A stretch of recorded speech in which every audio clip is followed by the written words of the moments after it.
Ashama harkafuuni hordoftoota fi jaalatamtoota kabajamtoota Samiiraa Tujjala argamtan hundi keessanuu nagaa turtanii akkamii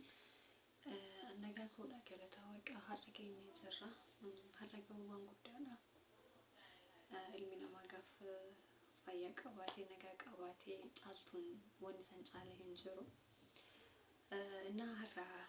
wanni ani qabadee dhufe tokko maal isinitti fakkaata kaleessaan dhuma kan viidiyoo raawwuu kan dammoo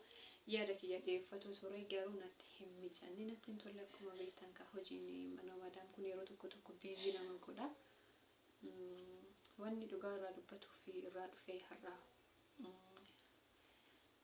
baay'eellee waan nama gammachiisu miti waan agartanii carraa teenya nullee boru waan akkanaa numarra gahuuf deema ka jennu jechuudha isin galee keessattuu ijoolleen seera qabeessan ala biyya baqaa kana keessa jiraatan akkam taana carraan warra akkasiisoo akkami kan jedhu hedduu nama yaachisa dhugaa dubbatuu fi akkuma beektanii mijoon takka dhiyeenya dhuftee Oromiyaa keessaa kutaa Shaashamanneetti kan dhalattee guddattee magaalaa Makka Madiinaa keessatti kan argamtutti lubbuun ishee baatee akka agartanii OMN irraa illee dammoo miidiyaa garaagaraa fuula Facebook irratti illee agartan jechuudha yookaan dammoo intala san keessan illee agartanii kan ijoollee ishee beektuun beekuu ishee beekan illee nima beekna garuu har'a ishiin lubbuun isheetu boqattee jirti yookaan ishiin nama qabdiif yookaan ishiin fira qabdiif miidiyaan kun beekee garuu meeqatu jira ijoollee miidiyaan hin beekne keessattuu ijoolleen amma kontiraata jedhamee agartanii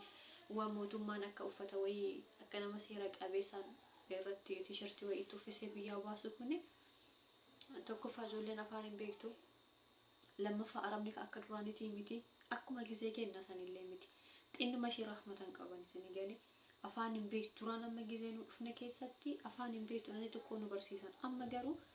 afaan waan hin beekneef rakkina ofiillee himatuu hin dandeessu isaanillee dammoo xinnuma sabri waan jedhan isaan jara biran jiru namni ni jijjiirama isin galee yoo waan nu uume malee kanaafiyyuu wanni amma deemamaa jiru kuni ijoolleen amma biyyaa bahaa jirtu tuni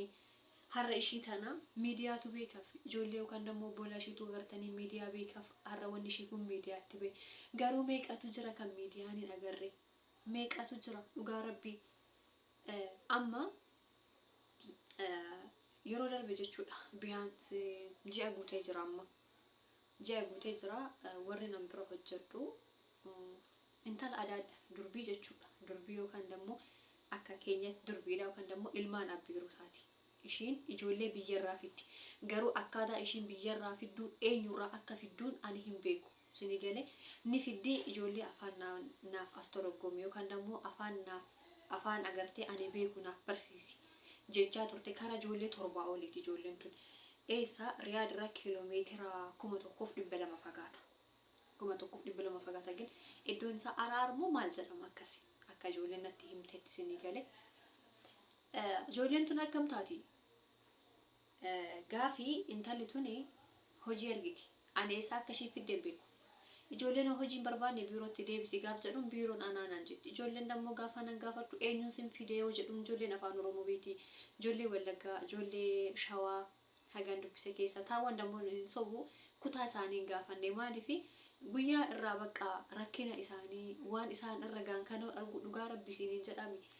warri dallaala jedhanii kijibanii maallaqa fudhataasuuf maallaqummaan sun akkamitti akkasii fataatuuf bichaan na dhibeena dhugaa rabbi ani agartanii maallaqa miti namtittiin tun kaardinaaf hin guutu gin dhukkubbiin ijoolleen sun natti himatan gaaf na himatan jechuudha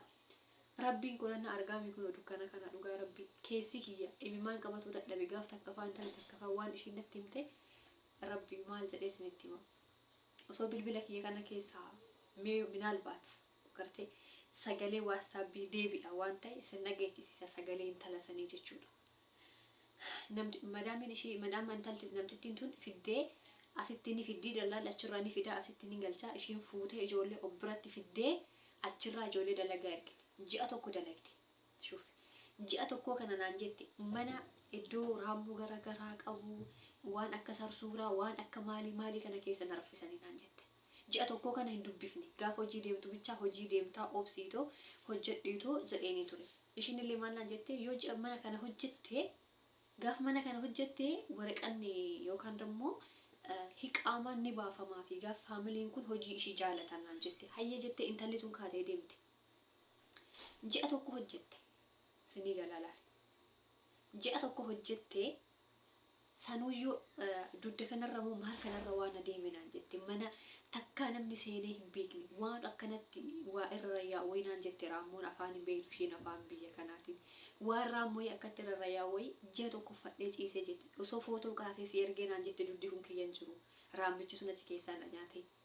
nama mosarii naan jenne kanattuu ji'a guutuu dalagdee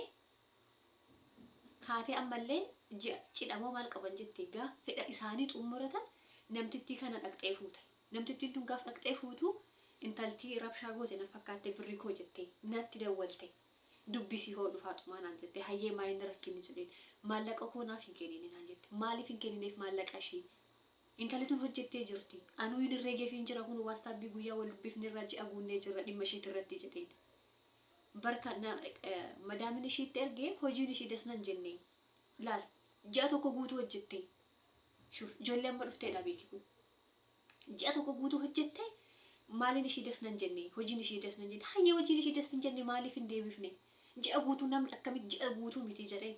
laalaa ishiin haram ishiin waan duniyaa namaa nyaattu maali naan jette hayyee guyyaa tokkoyyuu maaliif mana namaa dhaabatti jedheen ji'a tokko guutuu dhiisi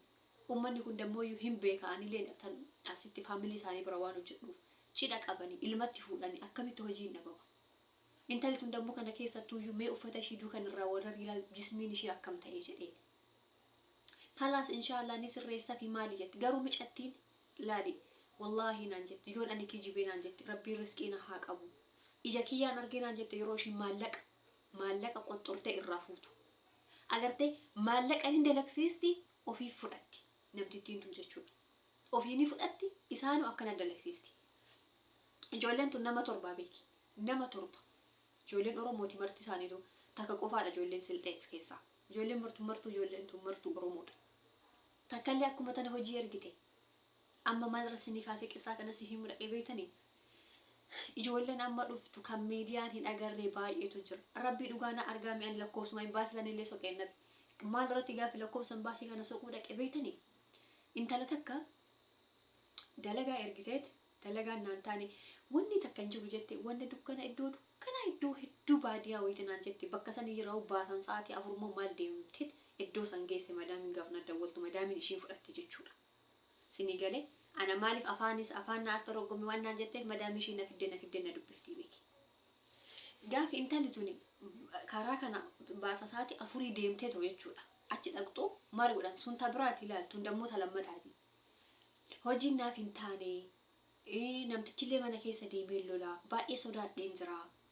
Na haa deebiftu mana ofiitti na haa deebiftu mana ofiitti na deebiftee kaatee biiroon na haa deebiftu jettee intalli tun. Sinii galee gaafi ishiin biirootti na haa deebiftu jettu maal gooti namtichi maal godha na dhahee jette rabbina ani gaafsaan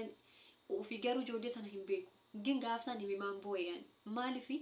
dhugaadhaanullee har'a asirratti as teennee yookaan agartee waan namaa haasofnaa yookaan waan agartee ijoollee tana osoo humna taa'ee sagalee hedduutti humna sagalee taanuuf qabaannee taanee fi hedduu natti tola garuu nullee waan keessa dabarree as kennee jira garuu galata rabbii waan akkanaallee nurra gahuu baatu jechuudha. Sinii galee intalli tuni hojii hin hojjedhu jennaan namtichi na dhahee naan jette funyaan na dhahee dhiinni na keessa gajjigeette mee laali ummanni kun birrii itti kaffalee finne ummanni kun hiqamaan dalagsiisnee fi ummanni kun kisaaraa takka hin qabu yoo baasa takkitti birrii 30 kaffaleef malee maaliif hojii ji'a tokko hojjettee hojiin sun yoo ta'eef ganaa waraqaa eenyummaa yookaan hiqaamaa jedhan tana ganaa hojjechiisaniif hin agartuumi kan itti gaafatamummaa takka irraa hin qabne jechuudha. Osoo itti gaafatamummaa qabatanii rakkoo hin qabu. An gaafsan hiriir jedhee boo'e intaloon biroo jedhu maaliif harta maallaqa sii kaffaltii naan jette maallaqaaf miti gini akkaataa micayyoon tuni na himachuu dadhabde rabbina argaami na himachuu dadhabde yoo sagalee waastaabbii gaddee buute sagalee isaanii sin dhageechisa ijoollee san biyaansi ijoolleen tun ji'a tokko duraadha jibban amma bakka anillee hin dhiise dadhabeetoo maal irratti sodaadhee dhiise tokkoffaanii gaaf intala tana dhahee namtichi hin dhahee baay'ee dhiiga keessa gadi funyaan keessa yaase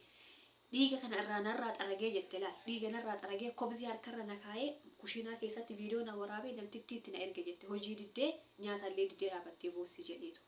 ishiin nyaata Anna akkas beekani intalli sun gaafa sanamma qoy bilbila kana keessa sagaleen ishii guutuun hin jira. Intala sagalee ishii na ergite jechuudha. Anna waasaappiin kiyya waan sagalee deebisoo ta'e gurra keessan hin dhageessan. Ijoolleen tun kara ijoollee torbaati. Ijoolleen tun ijoolluma amma dhufte xalaba jedhanii amma fidan kana jechuudha. Sini galee seera qabeessa jedhanii achirratti maallaqa isaanii gad dhumatee kan fidanidha. Intalli tuni son viidiyoo waraabuu hojjechuudhaan deemeen dhufee wanti furratu na waameen dhiifamu. Intalli amma agartanii arabidha isin hin jiru sun akka ishiin hojii hin barbaadu qofaadha jettee maaliif namtichi yookaan immoo akkaataan isaa natti hin tolle yoo anan kana godhi jedheeni afaan hin beeku harkaan na deema jette gizuma san isin galee. Achi booda intalli tuni hin barbaadu jennaan dhahee dhiiga afaan funyaan iyyaasee dhiiga kan argadhu dhani kushiinaa keessa kubzii harka dhaabee viidiyoo sawwaree ergeef. Intaloon dammoo dhufte agartee Faaxumaa hojii hin barbaadanii hojii hin feetu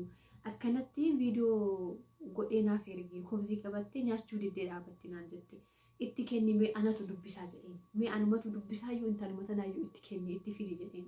Gaafa nan ishee dubbisu intalli maallaan jette akkana miti. Akkana na godhanii arrabbi gaafsan hin boo'e baay'ee aare ofitti bakka maaliif